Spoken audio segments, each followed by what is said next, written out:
नमस्कार आपण देखुचंती जनता एक्सप्रेस मु आपणकर गगन कुमार। आज आम कथा हेबू बा वार्ता करूँ रूस और यूक्रेन मध्य होता युद्धर स्थिति तार प्रभाव एवं आगक कौन संभावना अच्छी यही युद्धर। रूस प्राय 2022 मसीह यूक्रेन उपर आक्रमण करथिला आउ सेबेठारु संघर्ष एजावत चली। संघर्षर मूल कारण कौन? ये संघर्षर मूल कारण होची भूमि राजनीति, सीमा विवाद, सुरक्षार चिंता आउ क्षेत्रीय संतुलन को बजाई रखा।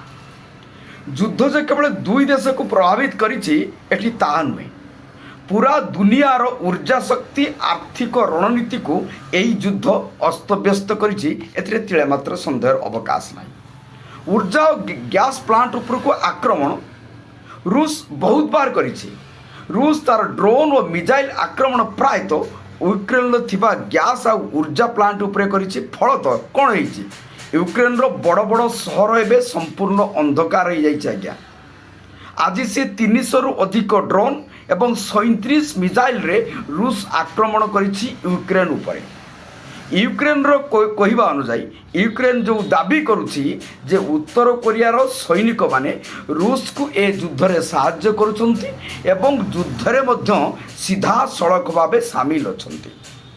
अमेरिका और पश्चिम देशर समर्थन यूक्रेन को आस्ते आस्ते बढ़िबार लागिछि, जहा फल रे यूक्रेन 3 वर्ष धरी रूस विरुद्ध रे युद्ध को एजावत स्थिति अवस्था पकईकी रखिछि।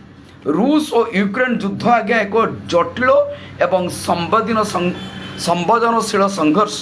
एथिरे कहवा तिळे मात्र भूल हम ना। आज्ञा एथिरे राजनीति जे केवल सैनिकर हेबनी एवं हार जीत केवल सैनिकर हेबनी। एठी आर्थिक अस्थिरता, भू राजनीति, मानविकतार लड़ाई होउची। आम समस्तंकर नजर रहिबो एबे आम समस्तंकर एबे नजर रहिबो केमिति अंतर्जातीय समुदाय ये युद्ध को बंद करुछि एवं सफल होउछि। धन्यवाद। आपण आम सहित एइभଳି थांतु। नमस्कार।